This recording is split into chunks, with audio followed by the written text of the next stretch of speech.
Steering এর সঙ্গে যে চোখের যে সমন্বয়, যে সিঙ্ক্রোনাইজেশন, তো এইটা কিভাবে আপনারা বাড়িতে প্র্যাকটিস করবেন, গাড়ি থাকলে কিভাবে করবেন, গাড়ি না থাকলে কিভাবে করবেন।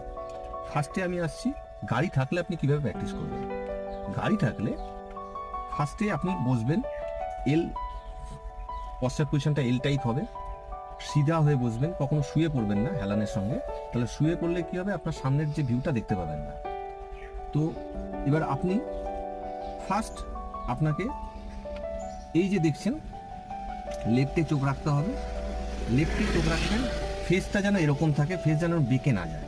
তো লেফটে চোখ রাখলেন, যতটা চোখ তেড়িয়ে দেখা যায়, 1 2 3 বা 1 2 3 বললেন, আবার রাইটে 1 2 3 1 2 3, আপনার ফেস যেন না নয়, চোখ নড়বে শুধু, চোখ লেফট অ্যান্ড রাইট করবে, চোখের আইবলটা লেফট অ্যান্ড রাইট, 1 2 3 1 2 3।